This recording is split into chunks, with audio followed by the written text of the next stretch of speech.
आइए अपनी आंखों को हम बंद करते हैं।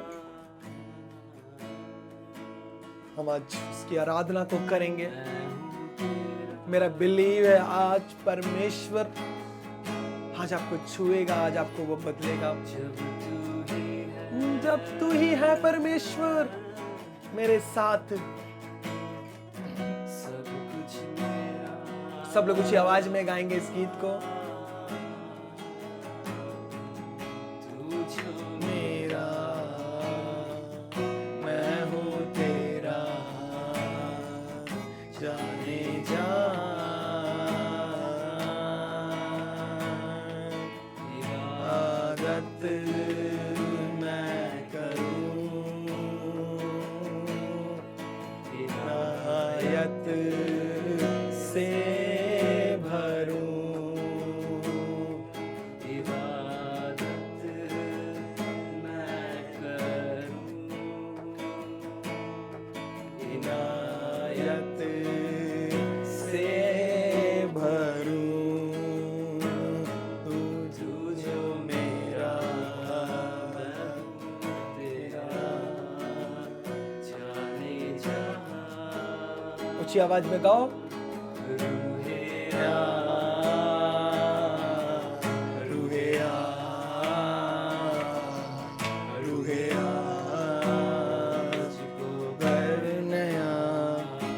गाओ गाओ गाओ। रूहे आ, रूहे आ,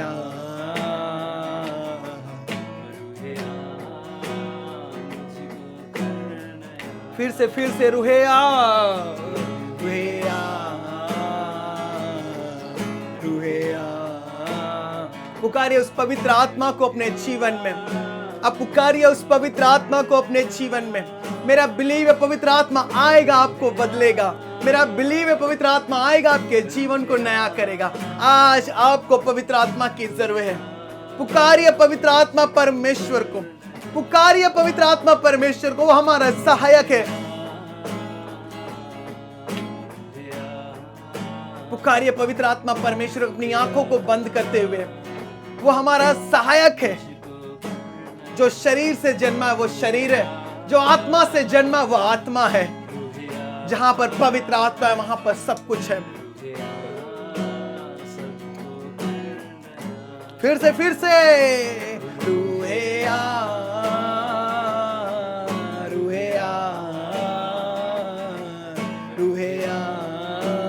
सबको कर नया, मुझको कर नया। रूहे आ, रूहे आ, को कर नया, मुझको कर नया। परमेश्वर मुझे आपकी जरूरत है, आपकी जरूरत है यहोवा।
ये तेल से मस्सा तू कर, करने मुझे वे आ, रुए आ, रुए आ। कुछ तो कर नया, रुए आ, रुए आ, रुए आ। मुझको कर नया।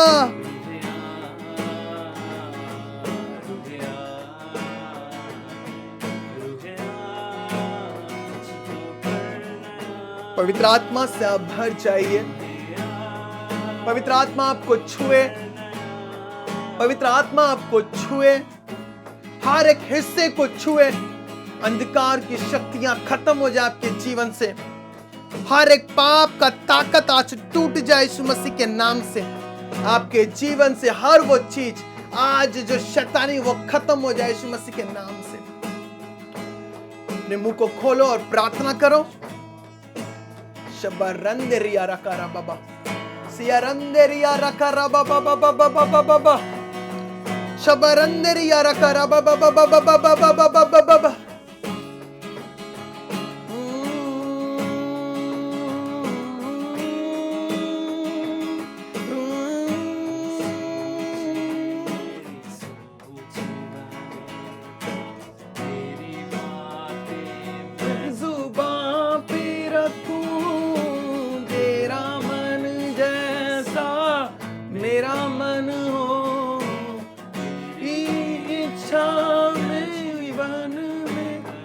Yes, Lord. तेरी सोच बने, तेरी बातें मैं जुबां पे रखूं।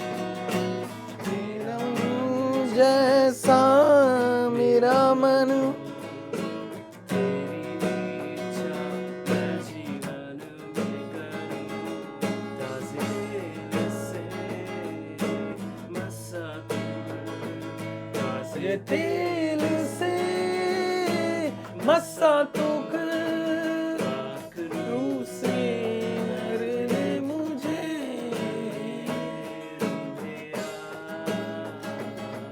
रुया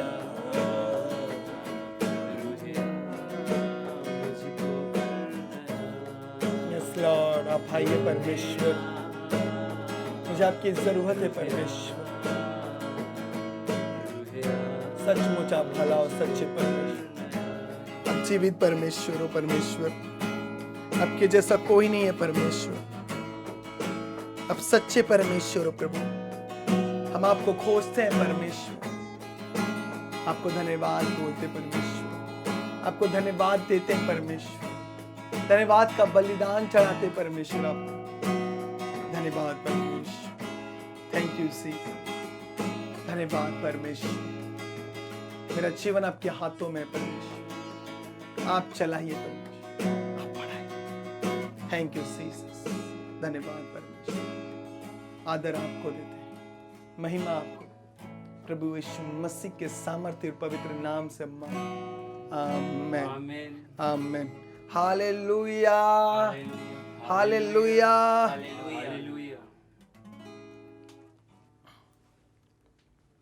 सचमुच आज का दिन परमेश्वर का दिन है और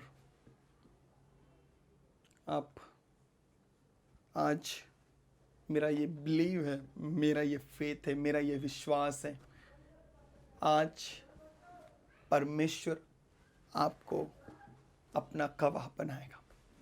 आमीन। मैं फिर से कह रहा हूं, मेरा ये विश्वास है परमेश्वर आपको अपना गवाह बनाएगा।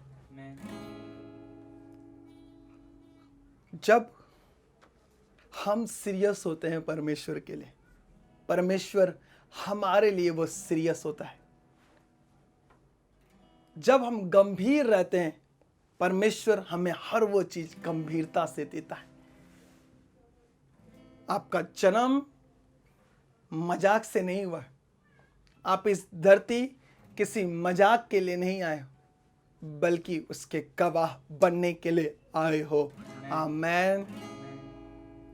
जब आप उसके गवाह बनते हो तो परमेश्वर आपके अंदर, हमारे अंदर वो अपनी महिमा को क्या करता है? प्रकट करता है। कितनों को मेरी बात आज समझ आ रही है? जब आपके अंदर वो अपनी महिमा को प्रकट करता है, तब आप ये साबित करते हो कि आप उसके बेटे और बेटियां हो। आप दुनिया को साबित करते हो कि आपके अंदर परमेश्वर का निवास स्थान है। आप उसके जीवित और जिंदा क्या हो? मंदिर हो। मेरा आज ये बिलीव है कि आज का वचन, आज का दिन आप टेस्टिफाई होने वाले हो, आप गवाह बनने वाले हो परमेश्वर का। हालेलुया। आपके अंदर आज परमेश्वर कुछ डालेगा और बोलो, वो वचन जो परमेश्वर मुझे देगा उससे मैं अपने हृदय में डालूंगा, उससे मैं एक बीज की तरह आज मेरे अंदर बोऊंगा।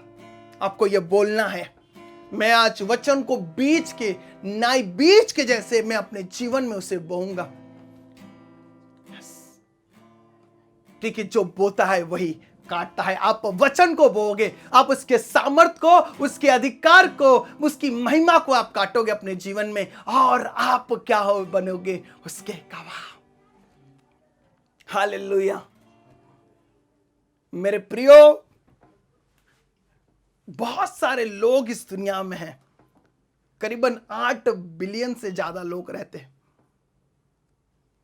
बहुत 750-800 करोड़ लोग इस धरती पर रहते हैं।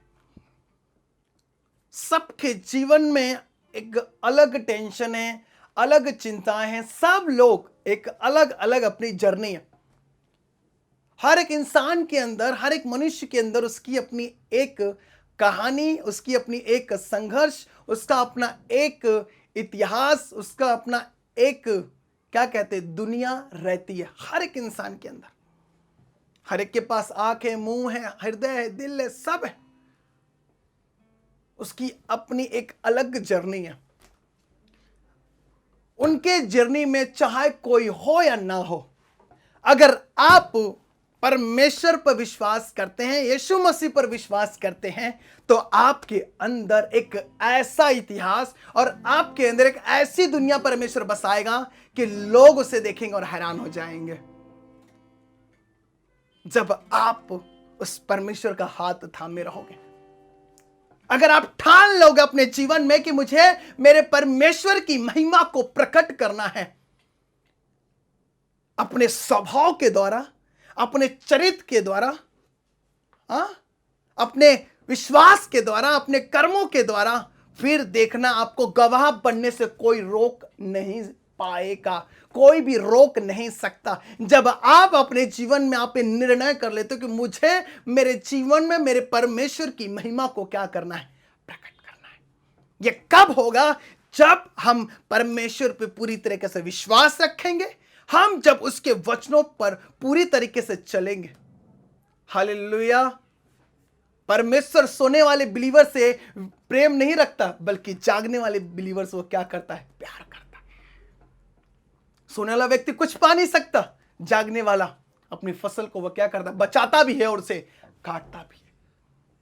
आप बचाओगे भी, आप काटोगे भी, और आप उसका लुप्त भी उठाओगे। आप उस फसल का जब सेवन करोगे, उस परमेश्वर को धन्यवाद दोगे। वही तो उसकी महिमा है। आप उसके क्या बने? जागकर गवाह बने। जब आप जागे रहोगे, वो परमेश्वर आपके अंदर बात करेगा। जागना भी एक बलिदान है। वचन के लिए हमें जागना है, प्रार्थना के लिए जागना है। जब हम जागेंगे, वो हमारा क्या है? बलिदान है। वाह, देखो, यही वो बेटा है, वही ये बेटी है जिससे मैं प्यार करता हूं। हर घड़ी परमेश्वर को दे दो।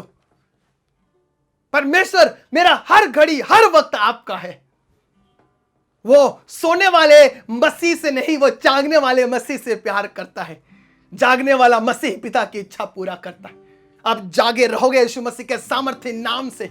आपका जीवन में आप बड़े काम करोगे यीशु मसीह के सामर्थ्य नाम में। परमेश्वर आपको जगाए रखेगा, सुला कर नहीं, जगाए रखेगा। हालेलुया। कौन सा बिलीवर आज आप हो? कौन से बिलीवर हो आज?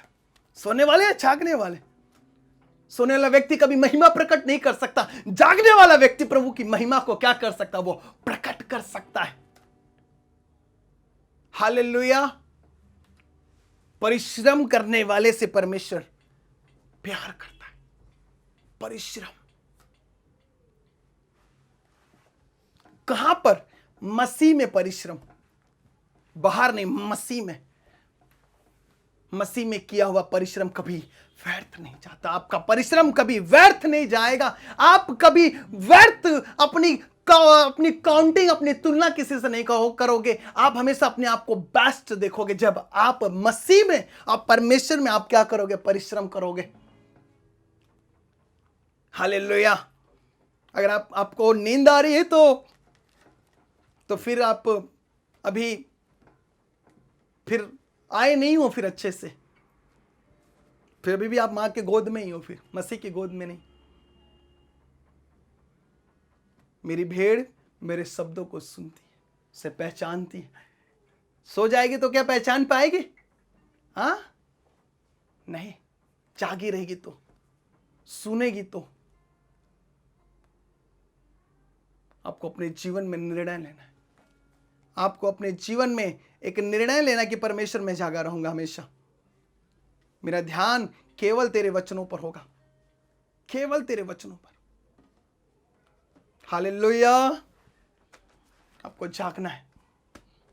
आज का जो विषय है वो बहुत ही अलग है, और मेरा बिलीव है कि आज का जो विषय परमेश्वर ने मुझे दिया है आपसे शेयर करने के लिए, आज जो मैं आपको वचनों के द्वारा, आज मैं आपको जो प्रकाशन दूंगा, आज आपको एक नई चीजें जो वचन के द्वारा मैं आपको सिखाऊंगा, मेरा बिलीव है आप इसे सुनोगे 100 गुना फल लेकर आओ।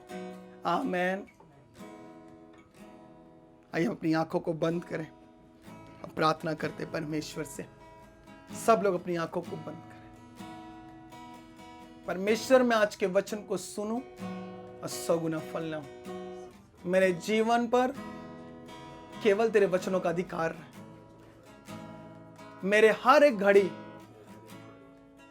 सिर्फ उस पर वचनों का अधिकार है।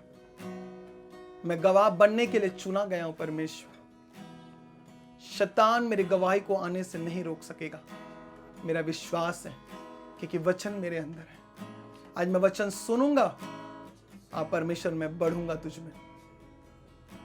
मेरी आंखें, मेरे कान, सब कुछ परमेश्वर आज खोलता हूं मैं आपके वचनों के लिए। पवित्र आत्मा, आप मेरी मदद करना वचनों को समझने के लिए, प्रकाशन को समझने के लिए। धन्यवाद परमेश्वर, धन्यवाद प्रभु जी। आदर और महिमा आपको मैं देता हूं, यीशु के नाम से मैं मांगता हूं। आमीन, आमीन। हालेलुया। आज का जो मेरा विषय है वो काफी अलग है।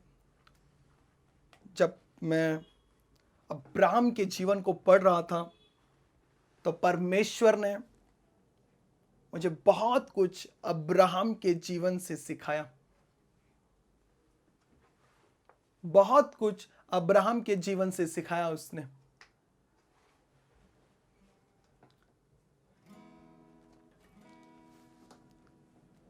अब्राहम को परमेश्वर ने कई बार परखा, कई बार परमेश्वर ने अब्राहम को परखा, कई बार। अगर परख नहीं है तो प्राप्त भी नहीं है। परख, जांचना, उस व्यक्ति को जांचना कि वो उसके लायक है या नहीं है। कोई भी चीजें परमेश्वर बेगर परखे हुए नहीं देता है। याद रखना आप इस बात को। कोई भी आशीषें, कोई भी बड़ी वाचा, कोई भी बड़ा प्रॉमिस परमेश्वर हमसे बेगर परखे हुए नहीं देता। पहले हम में परखता है। अगर हमारे जीवन में परख नहीं है तो प्राप्त भी नहीं है। हमें परमेश्वर हर एक जगह परखता है। परमेश्वर कोई भी बड़ी आशीषें और कोई भी बड़ी वादा जो प्रॉमिस है वो बेगर परखे हुए हमें नहीं देता है।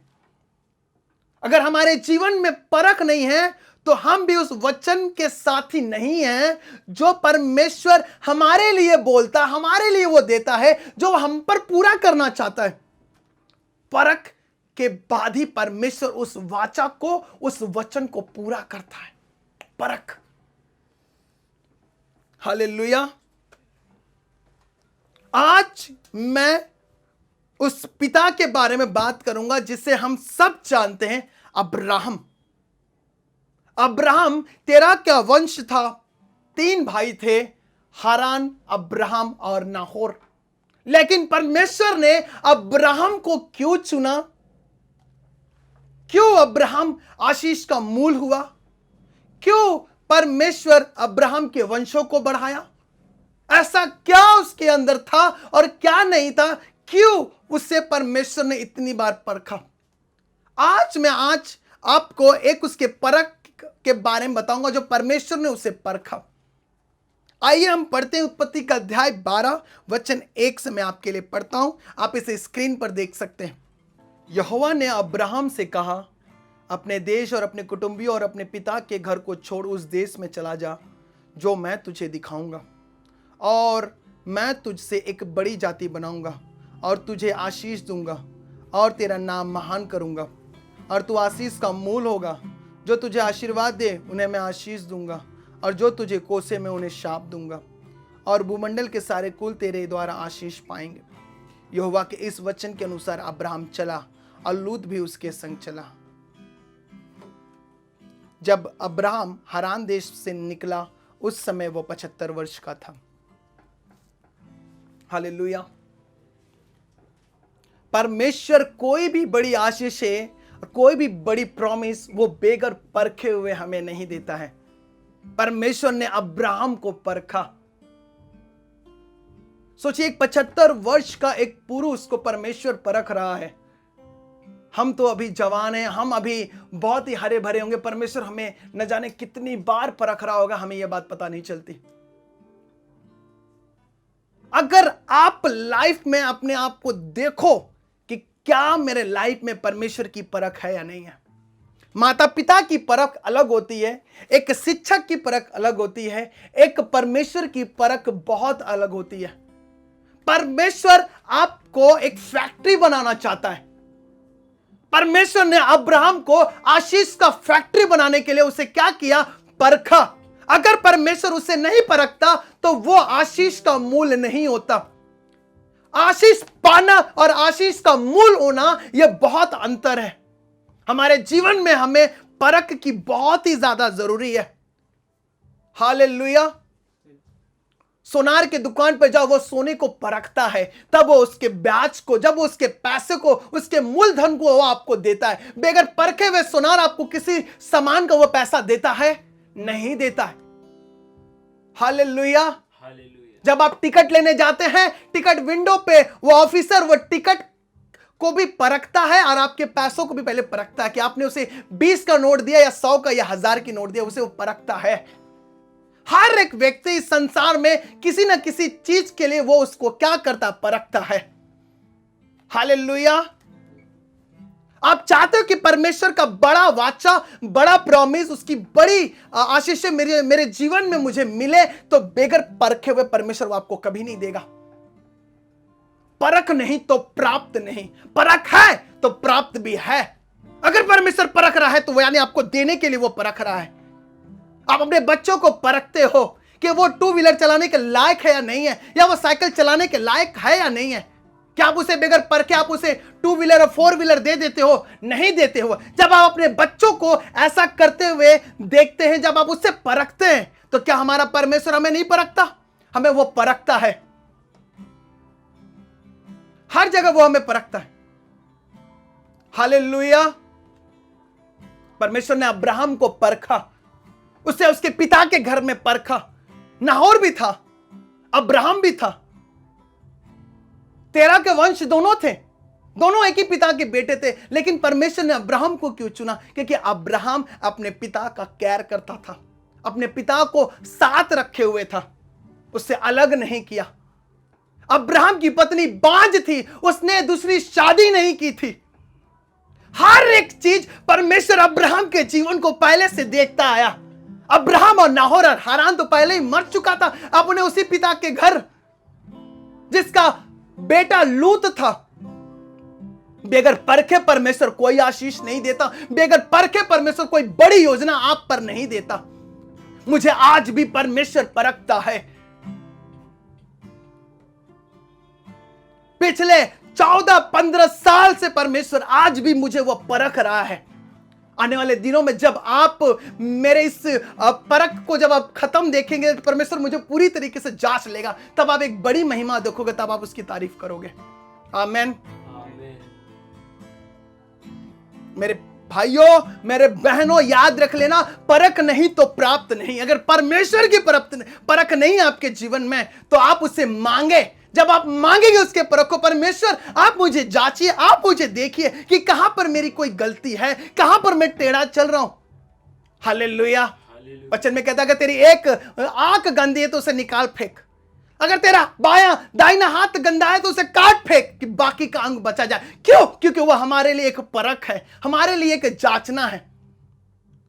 हालेलुया। हमें जांचना अपने आप को, हमें जांचना है, हमें परखना है कि परमेश्वर क्या हमें वो परख रहा है। हालेलुया।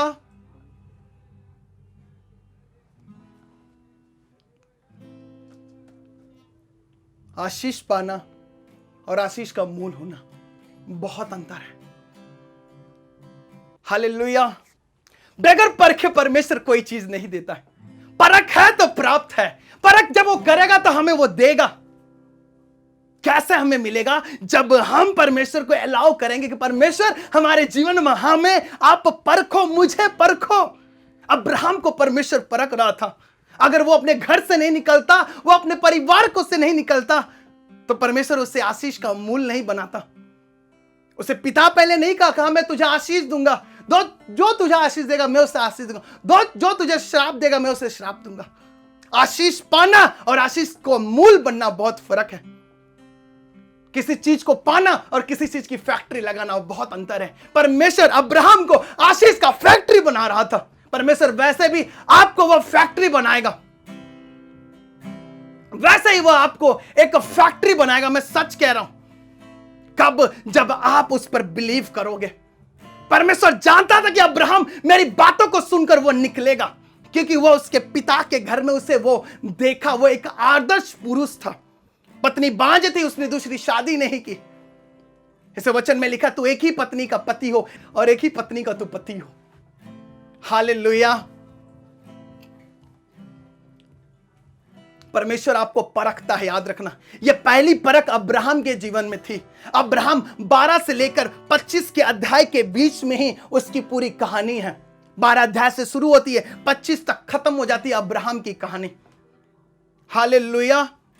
कुछ ही अध्याय में उसका परमेश्वर ने इतना बड़ा उसे आशीष दिया, कुछ ही अध्याय में। हालेलुया। अब्राहम के हर आशीष के पीछे परमेश्वर की अन्य को परख था। आज हर एक व्यक्ति आशीष पाना चाहता है, हर एक व्यक्ति चमत्कार पाना चाहता है अपने जीवन में, लेकिन वो क्या नहीं करना चाहता? अपने आप को परखना नहीं चाहता। हालेलुया। अगर तू भला करे तो तेरी भेंट क्यों ना ग्रहण की जाएगी?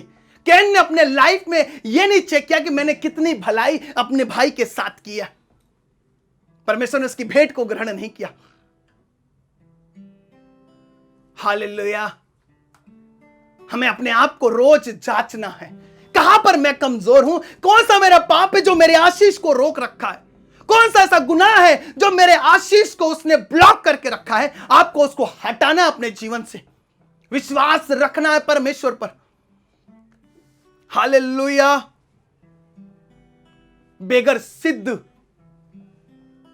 सिद्ध के आप बड़ी चीजें नहीं पा सकते। परख नहीं तो सिद्धता भी नहीं है, याद रखना। सिद्ध वही बनता है जिसके जीवन में परख होती है।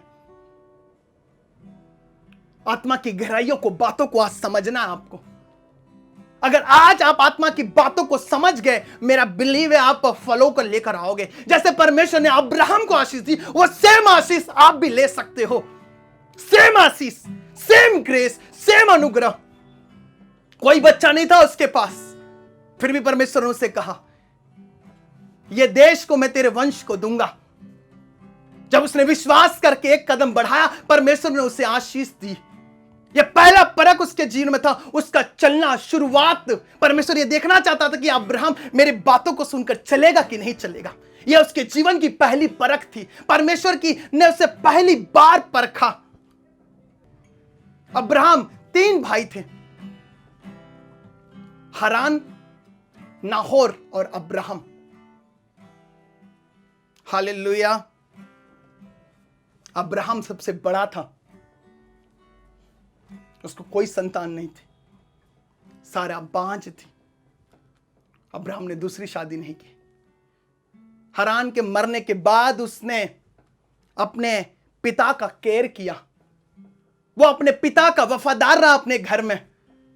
जो अपने घर में वफादार है, जो अपने घर में अपने पिता के साथ सच्चाई से रह रहा है, परमेश्वर उसके साथ फिर रहेगा। हालेलुया। उसने अपने पिता के घर बेस्ट किया, पिता को छोड़ा नहीं, उसने धोखा नहीं दिया अपने पिता को। उसने परमेश्वर को भी बिलीव था कि ये भी मुझे धोखा नहीं देगा। परख था परमेश्वर उसके जीवन में, ऐसे ऐसे परख को उसने रखा।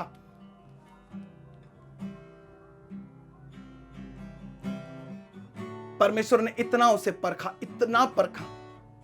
अगर आपको वो फैक्ट्री बनाना चाहता है तो आपको वो बगैर परखे नहीं देगा।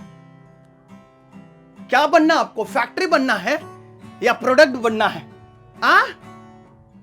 एक प्रोडक्ट बनना है या पूरी फैक्ट्री बननी है आपको? मैं आप सुनना चाहता हूं आपके मुंह से, क्या बनना चाहते हो? परमेश्वर अब्राहम को क्या बना रहा था? फैक्ट्री बना रहा था उसे। परख नहीं तो प्राप्त नहीं, याद रखना। हम जानते हैं अब्राहम के अंदर हर एक को खूबियां थी। वो परमेश्वर के साथ चलता था, उसके अंदर बहुत सारी अच्छाई थी। वो एक ही पत्नी का पति था। सब कुछ हम जानते हैं, हम उसके बारे में बहुत कुछ पढ़ते हैं। हाँ या ना? उस देश में उसने वेदियां लगाई, वहां पर फिर अकाल पड़ा, वो छोड़ा और मिस्र देश चला गया। उसकी कमजोरियां क्या थी? अकाल के समय उसने भी प्रभु पे भरोसा नहीं किया, तकलीफ आई, वो चला गया मिस्र देश। वहां पर जाकर उसने अपनी पत्नी को अपनी बहन बना लिया, अपनी पत्नी को भी झूठ बोलने पे मजबूर कर दिया, और उसने राजा से भी झूठ बोला कि नहीं, ये मेरी बहन है। हालेलुया। सोचो, एक व्यक्ति को परमेश्वर पूरा देश देना चाहता है। उसने वहां पर प्रार्थना की। बाइबल बताती है कि उसने जहां पर दर्शन उसे मिला, उसने एक वेदी बनाई, फिर वहां भी उसने एक वेदी बनाई। 2 वेदियां बनाने के बाद, प्रार्थना करने के बाद वो मिस्र देश चला गया। अकाल पड़ा। अकाल के समय भी वो परमेश्वर के साथ नहीं रहा। जो देश परमेश्वर उसे देना चाहता था, उस देश को वो छोड़कर उस देश में गया जहां पे परमेश्वर नहीं चाहता था कि वो उसे जाए। वो अकाल के समय खड़ा नहीं रहा। वो एक डरपोक व्यक्ति था, अकाल से भयभीत व्यक्ति था। वो वो डरा हुआ व्यक्ति था अकाल के समय, क्योंकि वो धनवान था, पला बड़ा था, अच्छे फैमिली में, सब कुछ था उसके पास, लेकिन वो अकाल को नहीं सह पाया। हालेलुया। सब कुछ रहने के बाद भी वो परमेश्वर के साथ वफादार नहीं रहा। यह उसकी कमजोरी थी। अकाल से वो डर गया। हो सकता है जब परमेश्वर हमें परखे तो हो सकता है उस जगह पर अकाल आए, हो सकता है कि कई सारी प्रॉब्लम्स आए, लेकिन हमें वहां पर खड़ा रहना है, हमें प्रार्थना करना। अब्राहम ने प्रार्थना नहीं किया, परमेश्वर से पूछा नहीं, वह डायरेक्ट चला गया मिस्र देश। वो पूछता, परमेश्वर मैं जाऊं या ना जाऊं, क्या तू मुझे यहां पर आशीष करेगा? उसने प्रार्थना भी किया, वेदी भी बनाई, फिर भी उस जगह को छोड़कर वह मिस्र देश गया, जो नहीं चाहता कि परमेश्वर उसे वहां जाए। अकाल आया था, एक उस व्यक्ति पर अकाल आया जो व्यक्ति परमेश्वर की नजर में वो आशीष का मूल होने जा रहा था। सब कुछ उसको मिलने वाला था, सब कुछ था। परमेश्वर उससे डायरेक्ट बात करता था। सोचिए, उस व्यक्ति के जीवन में अकाल आता है, वो अपनी बहन से, अपनी पत्नी से झूठ बोलता है, पत्नी को लेकर झूठ बोलता है, राजा से झूठ बोलता है। हालेलुया। परमेश्वर आज सबको अपना दर्शन और सबको अपना विजन देना चाहता है। वो बेगर परखे आपको दर्शन नहीं देगा, बेगर परखे आपको विजन नहीं देगा। हर कंपनी का अपना एक अलग विजन है, हर एक माँ बाप का अपना अलग विजन है, हर एक बच्चों का अपना एक अलग विजन। मुझे ये करना, मुझे ये बनना, मुझे ये पाना है। हाँ, परमेश्वर बगैर परखे उसे कोई चीज नहीं देता है। अगर विजन चाहिए तो परमेश्वर को कहो, परमेश्वर आप मुझे परखो, मुझे परखो, मुझे परखो, मुझे बताओ मैं कहां गलत हूं। अब्राहम झूठ बोलने वाला एक व्यक्ति था, अविश्वास करने वाला एक ऐसा व्यक्ति था जो सब कुछ उसे परमेश्वर देने चाहता था, लेकिन उसके अंदर वो हैबिट थी, वो आदत थी। उसने अपनी पत्नी को 2 बार बहन बनाया और सेम चीज उसने इसहाक भी उसी चीज को फॉलो किया। कितने लोग ये बात जानते? अगर वो भरोसा किया होता प्रभु पे, वहां पर रुका होता, तो परमेश्वर उससे आशीष का और मूल पिता कहता। अब्राहम को अकाल के समय उसे प्रार्थना करना चाहिए था, विश्वास दिखाना चाहिए था अपना, लेकिन वो वहां नहीं कर पाया और भाग गया उस देश को चला गया जहां पर सब कुछ संपन्न था, हरा भरा था। हालेलुया। हमें भी अकाल से डरना नहीं चाहिए। अब्राहम धनी पुरुष था, सब कुछ था उसके पास, एक अकाल से वो डर गया, सब कुछ लेकर वो मिस्र देश चला गया। मैं आज आपके लिए एक वचन पढ़ता हूं, यिर्मयाह उसके 17 में 7 और 8। यिर्मयाह की पुस्तक उसका अध्याय 17 वचन 7 और 8। यहां पर क्या लिखा हुआ है? धन्य वो पुरुष जो यहोवा पर भरोसा रखता है, जिसने परमेश्वर को अपना आधार माना हो। वो उस वृक्ष के समान होगा जो नदी के किनारे लगा हो और उसकी जड़ जल के पास फैली हो। जब धूप होगी तब उसको ना लगेगी, उसके पत्ते हरे रहेंगे। सूखे वर्ष में यानी अकाल में भी उनके विषय में कुछ चिंता ना होगी, क्योंकि वो तब भी फलता रहेगा। हालेलुया। धन्य पुरुष जिसका भरोसा यहोवा पर हो, वो उसे अपना आधार माना हो, वह अकाल में भी क्या रहेगा? फलता रहेगा। अगर अब्राहम रुका होता तो परमेश्वर उसे और जल्दी आशीष देता, और जल्दी उसकी हर योजनाओं को पूरा करता। लेकिन अब्राहम क्या किया? विश्वास न करते हुए भी फिर भी वो चला गया, वहां पर झूठ बोला। अकाल से हमें नहीं डरना है, हमें अपनी समस्याओं से डर कर भागना नहीं है। अगर परमेश्वर हमें कुछ देना चाहता है, अगर वो कुछ हमसे बड़ा कराना चाहता है, उसने हमें विजन दिया है, हमें अपने विजन से हटना नहीं है। शैतान यही चाहता है कि हम अपने विजन को छोड़कर हम अपनी जरूरतें, अपनी अभिलाषाएं, उन चीजों के पीछे पड़े जो संसार की नासमान वस्तुएं हैं। हालेलुया। अब्राहम सब कुछ रहने के बाद भी वो मिस्र देश चला गया। उसका झूठ वहां पर दिखा, उसकी कमजोरियां वहां पर दिखी, उसने पत्नी को बहन बना लिया। हालेलुया। परमेश्वर उससे परख रहा था। वो एक डरपोक व्यक्ति था, उसका जीवन वो डरपोक वाला था, अविश्वासी था वो। और परमेश्वर ने उसे विजन दिया, मैं तुझे आशीष का मूल बनाऊंगा, मैं तुझे ये सारा देश दूंगा, तेरे वंशों को मैं सारा देश दे दूंगा। सोचो, उससे परमेश्वर ने एक वादा किया, वाचा किया। सब कुछ रहने के बाद भी उसने वो देश छोड़कर वो चला गया मिस्र को। अपनी पत्नी को उसने बहन बना लिया। हालेलुया। हमें अपने अकाल से डरना नहीं है, हमें अपने किसी चीज से डरना नहीं है, बल्कि परमेश्वर पर विश्वास रखना है। परमेश्वर इसलिए परखता है कि हमें वो और अच्छा बना सके। यीशु की परख हुई, पवित्र आत्मा उसे जंगल में ले गया कि उसे शैतान से उसकी क्या हो? परीक्षा हो, परख हो। परीक्षा इसलिए होती है कि वो आपको अपना टीचर, हमारा शिक्षक, हमारा प्रिंसिपल हमें परखना चाहता है कि जो मैंने इसे पढ़ा इसके अंदर वो है या नहीं है। क्या ये एग्जाम में बैठने के लायक है? आपने देखा होगा, एक बड़े एग्जाम से, बोर्ड एग्जाम से पहले प्रीमियम टेस्ट होता है, प्रीलिम टेस्ट होता है। पहले उसे एक टेस्ट लिया जाता है, क्या ये बोर्ड में बैठने के लायक है या नहीं है। मेरे प्रियो, जब भी परमेश्वर आपको परख रहा है तो समझ जाइए, आपको वो बड़ा देना चाह रहा है, आपको वो फैक्ट्री बनाना चाह रहा है, आपको वो एक खंबा बनाना चाह रहा है जो हमेशा आप टिमटिमाते रहो, हमेशा जलते रहो।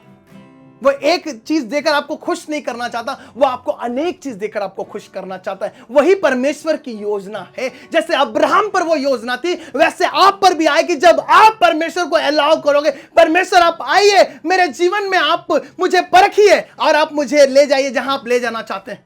अकाल से डरो मत, प्रॉब्लम से डरो मत। अब्राहम डरा, भाग गया, मिस्र को चला गया, अपनी पत्नी को बहन बना लिया, राजा से झूठ बोला। उसके कारण उस राजा पे बहुत सारी विपत्तियां आई, एक झूठ के मारे। हालेलुया। जब परखता है तब वो आपको बहुत कुछ देना भी चाहता है। वो आपसे प्यार करता है, वो आपसे प्रेम करता है। हालेलुया। क्या आप तैयार हैं उसके परख के लिए अपने जीवन में? क्या तैयार हैं आप उसके परख के लिए कि परमेश्वर आप मुझे जांचिए, परखिए।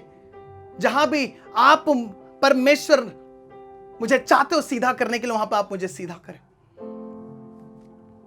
और थोड़ी मुझे डिस्टर्ब हो रही क्योंकि आसपास पड़ोस में फंक्शन चल रही है, थोड़ी सी मुझे डिस्टर्ब हो रही है आज का।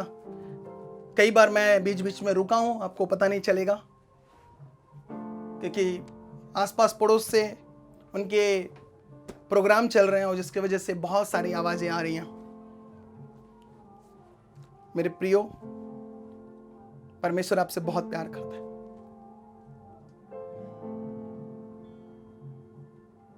वो व्यक्ति अकाल में भी फलता रहेगा, सूखे वर्ष में भी वो फलता रहेगा, जो व्यक्ति यहोवा को अपना आधार माना हो। पौलुस को भी परमेश्वर ने परखा, पतरस को भी परमेश्वर ने 3 बार परखा। क्या सचमुच तू मुझसे प्यार करता है? बेगर परखे परमेश्वर कोई चीज नहीं देता, याद रखना। आपके जीवन में परख होना चाहिए, परमेश्वर का जांच होना चाहिए। आप अपने बच्चों को जांचते हो, आप अपने बच्चों को परखते हो, तो परमेश्वर आपको भी परखता है। जब पाप करोगे तो वो नहीं परखेगा, जब गुनाह करोगे तो वो नहीं परखेगा। परमेश्वर मिस्र देश में उससे बात नहीं किया परमेश्वर ने। राजा से तो बात किया, राजा को तो दर्शन दिया, लेकिन अब्राहम को कोई दर्शन नहीं मिला। अगर गुनाह करोगे, डरोगे, भागोगे, आप उसके विजन, उसके दर्शन को छोड़कर जाओगे, परमेश्वर कोई नेक्स्ट दर्शन आपको नहीं देगा, नया विजन नहीं देगा आपको जब आप भागोगे। याद रखना, जब आप खड़े रहोगे, नहीं परमेश्वर तू मेरा परमेश्वर, मुझे कुछ मिले ना मिले तू मेरा परमेश्वर है, तू मुझे अकाल में तृप्त रखेगा, आकाश में मुझे तू फलाएगा। अड़े और खड़े रहोगे, खुदावन आपके जीवन में बड़ा हुआ डोर को ओपन करेगा। विश्वास में खड़े रहो, परमेश्वर आपके साथ खड़ा है। हालेलुया। बोलो, मैं विश्वास में खड़ा रहूंगा, परमेश्वर के साथ खड़ा रहूंगा, परमेश्वर मेरे साथ खड़ा रहेगा। जब आप ऐसा कहते हो तब आप अब्राहम की आशीष को अपने ऊपर क्या करते हो, उसको आने के लिए एक दरवाजे को ओपन कर देते हो। क्या अब्राहम की तरह आशीष चाहिए आपको? अब्राहम की तरह फैक्ट्री बनना है, मूल बनना है, तो आपको आज अब्राहम की तरह नहीं, बल्कि परमेश्वर जैसा कहता है वैसा आपको करना पड़ेगा। वो एक डरपोक था, झूठ बोल रहा था, अपनी पत्नी से भी झूठ बोलने के लिए कहा, अपने राजा से भी उसने झूठ बोला, मिस्र में जहां वो रह रहा था। सोचो, एक डरपोक व्यक्ति था वो। परमेश्वर उसे परख के, जांच के, उसे वो तोड़ के उसे क्या कर रहा था, एक सिद्ध पुरुष बना रहा था, उसे सीधा कर रहा था, एक आशीष का मूल बना रहा था। हालेलुया। कोई भी चीज परमेश्वर आपको देता है बगैर परखे नहीं देता। अगर आपके जीवन में आज परख नहीं, तो आज कहो परमेश्वर कि आप परखो मुझे। देखना, जब वो परखना शुरू करेगा, वो आपको साथ साथ देना भी शुरू करेगा। आप एक के बाद एक विजन पाएंगे, एक के बाद एक दर्शन पाएंगे, एक के बाद आप एक नया प्लान परमेश्वर आप पर रिवील करेगा। Hallelujah, hallelujah. कहो, परमेश्वर मुझे आप परखो, परमेश्वर मुझे आप परखो, परमेश्वर मुझे परखो। मैं तैयार हूं, मैं तैयार हूं। यह अब्राहम की पहली परख थी। जब वो निकला, परमेश्वर ने उसे दर्शन दिया। जब वो निकला, परमेश्वर ने उसे विजन दिया। जब आप निकलोगे, जब आप चलोगे, आप विश्वास में चलोगे, परमेश्वर आपको दर्शन देगा। सब कुछ रहने के बाद भी उसकी परख हुई। आपको बेस्ट परमेश्वर करेगा, आपको बेस्ट देगा। हालेलुया। हम अब्राहम के जीवन के बारे में सीखेंगे, उसके हर एक परख के बारे में चर्चा करेंगे।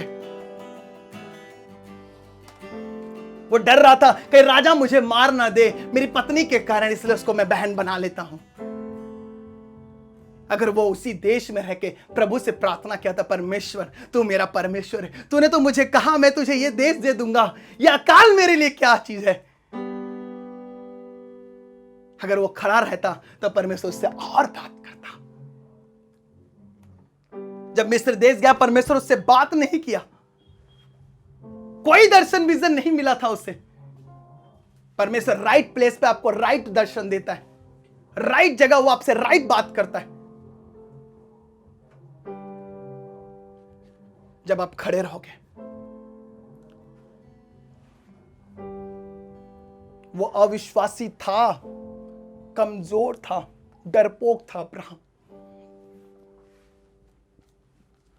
परमेश्वर के बजाय उसने मिस्र को देखा। हम भी अपने मिस्र को कहीं ना कहीं देखते हैं अपने जीवन में। कभी कभी हम बैंक से बड़ी एक्सपेक्टेशन करते हैं, हमें बड़ा लोन मिल जाएगा तो मेरा ये हो जाएगा, कोई एक अच्छे व्यक्ति से हमारी जान पहचान हो जाएगी तो मेरा ये काम हो जाएगा। नहीं, मेरा हाथ केवल परमेश्वर के आगे उठेगा, मेरा सर केवल परमेश्वर के आगे झुकेगा। मैं मेरे परमेश्वर को धोखा नहीं दूंगा, मैं मेरे परमेश्वर का सगा हूं। अगर परमेश्वर के सगे नहीं हो तो किसी के सगे नहीं। हालेलुया। आपको क्या चाहिए? परमेश्वर। आपको क्या चाहिए? परमेश्वर। हालेलुया। क्या आप तैयार हो उसके परख के लिए? अपनी आंखों को बंद करें हम, आइए हम गीत को गाएं। धन्यवाद। और साथ ही साथ आप अपने प्रभु भोज को भी तैयार कर ले। धन्यवाद परमेश्वर, धन्यवाद परमेश्वर, धन्यवाद परमेश्वर, धन्यवाद परमेश्वर। आइए हम इसके पहले हम अपने भेंट और अपने 10वां हिस्से को तैयार कर लेते हैं। धन्यवाद परमेश्वर। परमेश्वर, आइए हम अपनी भेंट को तैयार कर ले। धन्यवाद परमेश्वर इस भेंट के लिए। मैं आपको धन्यवाद देता हूं। मैं अपने बीज को आपके भवन में बोता हूं, अपने भेंट को मैं बोता हूं परमेश्वर। मैं आपको धन्यवाद देता हूं परमेश्वर। मेरा भेंट प्रभु आपके लिए, या आपके लिए परमेश्वर, या आपके लिए परमेश्वर। मैंने मेरे भेंट को ले आया परमेश्वर, मेरे ऑफरिंग को मैं लेकर आता हूं परमेश्वर आपके भवन। धन्यवाद परमेश्वर, धन्यवाद परमेश्वर। आइए हम अपने टाइट को उठाएंगे। धन्यवाद परमेश्वर, मेरे टाइट को मैं बोता हूं परमेश्वर आपके भवन में। सचमुच आप भले और सच्चे परमेश्वर। Thank you Jesus. मेरे 10वां हिस्से को, मेरे भेंट को आप याद रखें परमेश्वर। आप इससे परमेश्वर, आप इसे आशीष करें परमेश्वर, आप इसे आशीष करें। धन्यवाद परमेश्वर। Thank you Jesus. यीशु के नाम में आमीन। हालेलुया। हम इस अनाउंसमेंट को सुनेंगे 5 मिनट तक। हम अपने प्रभु भोज को तैयार कर लेंगे। आज प्रभु भोज भी है, आज हमें परखना है और इस प्रभु भोज को लेना है। हम मिलेंगे आपसे 5 मिनट के बाद। आज आपको अपने आप को परखना है। आइए हम तैयार हो जाते हैं इस प्रभु भोज के लिए भी। हम इस अनाउंसमेंट को पहले सुनते हैं टाइट और ऑफरिंग के।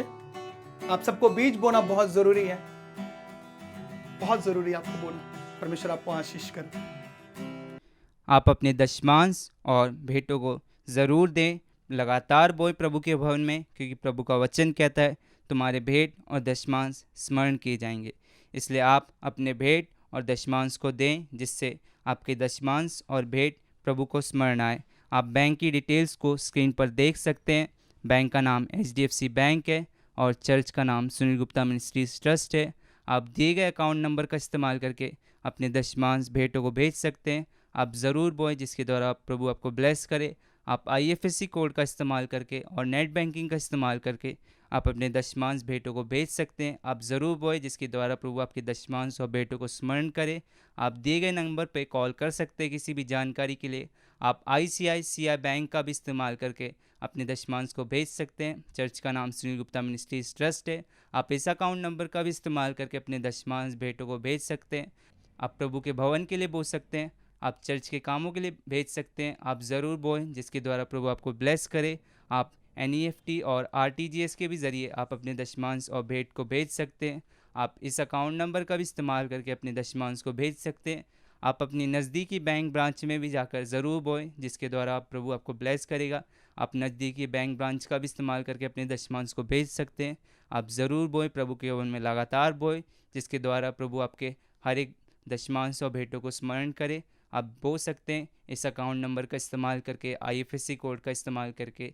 आप नेट बैंकिंग का भी इस्तेमाल कर सकते हैं। आप दिए गए नंबर पे किसी भी जानकारी के लिए कॉल कर सकते हैं। आप गूगल पे के QR कोड का भी इस्तेमाल कर सकते हैं। इस QR कोड को आपको स्कैन करके किसी भी मोबाइल ऐप के ज़रिए आप अपने दशमांश को भेज सकते हैं। चर्च का नाम सुनील गुप्ता मिनिस्ट्रीज ट्रस्ट है। आप अपने किसी भी मोबाइल ऐप के ज़रिए इस QR कोड को स्कैन करके अपने दशमांश और भेंटों को भेज सकते हैं। आप प्रभु के भवन के लिए बो सकते हैं। आप चर्च के कामों के लिए बो सकते हैं। आप ज़रूर बो जिसके द्वारा प्रभु आपको ब्लेस करे। आप बोते रहे, लगातार बो जिसके द्वारा प्रभु आपके दशमांश और भेंट को स्मरण करे। आप बो सकते हैं गूगल पे के QR कोड का इस्तेमाल करके। ये सबसे आसान माध्यम है अपने दशमांश और भेंटों को भेजने का। आप इस QR कोड को ज़रूर इस्तेमाल करें। आप फ़ोन पे के QR कोड का भी इस्तेमाल करके अपने दशमांश को भेज सकते हैं। आप अपने किसी भी मोबाइल ऐप के ज़रिए इस QR कोड को स्कैन करके अपने दशमांश को भेज सकते हैं। ये सबसे आसान माध्यम है अपने दशमांश को भेजने का, अपने भेंटों को भेजने का। आप प्रभु के भवन के लिए बोल सकते हैं। आप चर्च के कामों के लिए बोल सकते हैं। आप ज़रूर बोल जिसके द्वारा प्रभु आपके हर एक फाइनेंशियल श्राप और बंधनों को तोड़े, प्रभु आपको ब्लेस करे हर एक चीज़ों से। आप ज़रूर बोल प्रभु के भवन में। आप फ़ोन पे के QR कोड का इस्तेमाल कर सकते हैं। इस QR कोड को स्कैन करके अपने किसी भी मोबाइल ऐप के ज़रिए आप अपने दशमांश को भेज सकते हैं। ये सबसे आसान माध्यम है अपने दशमांश और बीजों को भेजने का। आप ज़रूर बोए जिसके द्वारा प्रभु आपको ब्लेस करे। आप लगातार बोए जिसके द्वारा प्रभु आपके हर एक दशमांश और भेंटों को स्मरण करे।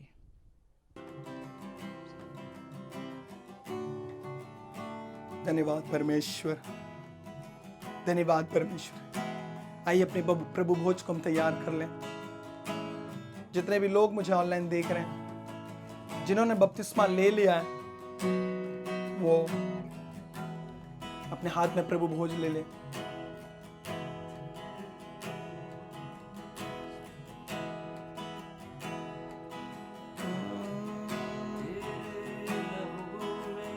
सब चैन आराम तेरा लहू है, शांति का नाम।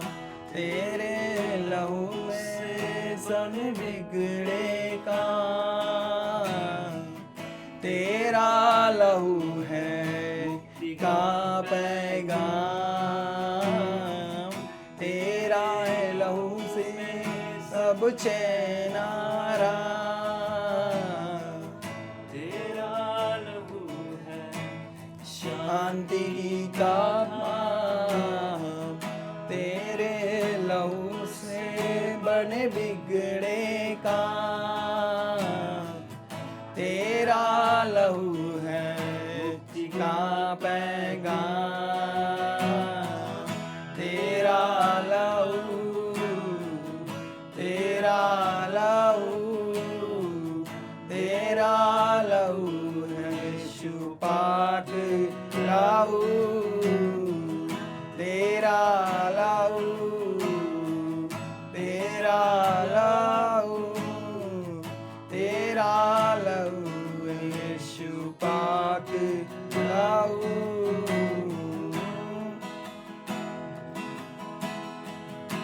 आइए उस देह को अपने हाथों में ले लेंगे। ये मेरी देह है जो तुम्हारे लिए है, मेरे स्मरण के लिए यही किया करो। लगाओ इसे अपनी माथा से। परमेश्वर मैं आपको धन्यवाद देता हूं इस देह के लिए। परमेश्वर प्रभु मैं आपके देह को खाऊंगा परमेश्वर, और मैं खाता हूं परमेश्वर। मेरा जीवन सेम ना रहे परमेश्वर। आप भी मुझे परमेश्वर अब्राहम की तरह आशीष दीजिए परमेश्वर। खा लीजिए इस देह को आप।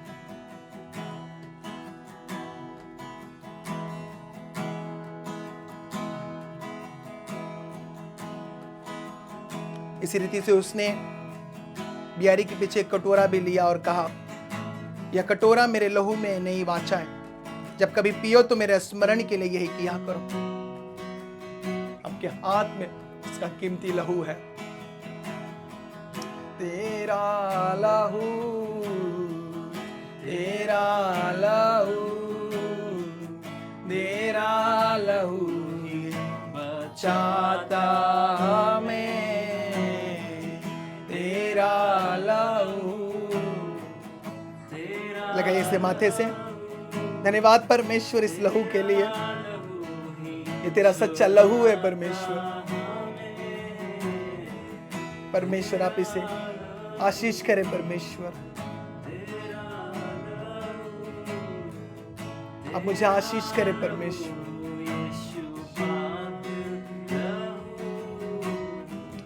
तेरा लहू, पी लीजिए इस लहू को।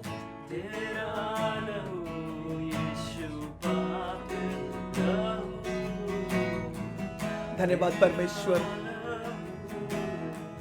धन्यवाद परमेश्वर, धन्यवाद परमेश्वर। चाहता मैं तेरा लहू, आप आशीष करे परमेश्वर। धन्यवाद परमेश्वर तेरी देह के लिए, तेरे लहू के लिए हम आपको धन्यवाद करते हैं। पर हम सेम नहीं रहेंगे परमेश्वर, हम आगे बढ़ेंगे परमेश्वर, हम आगे बढ़ेंगे परमेश्वर। हम विश्वास करते अब्राहम का आशीष हमारे अंदर। हमें मूल बनाओगे, हमें फैक्ट्री बनाओगे परमेश्वर। धन्यवाद परमेश्वर, धन्यवाद। आदर महिमा आपको देते यीशु के नाम में हम मांगते, आमीन। आज माफी चाहता हूं कि थोड़ा बहुत डिस्टर्ब हो रहा है। चारों तरफ से इतनी सारी शोरगुल आवाजें आ रही हैं, उसकी वजह से मुझे बहुत डिस्टर्ब हो रहा है। आज आपको प्रभु बहुत आशीष करे और हमें विश्वास करना है परमेश्वर पे, और प्रभु आपको आशीष करे। हमें उससे कहना है कि परमेश्वर आप हमें परखो। हालेलुया। प्रभु आपको बहुत सारा आशीष करे। हम आपसे मिलते रहेंगे और प्रभु आपको बहुत आशीष करे। God bless you, God bless, praise the Lord.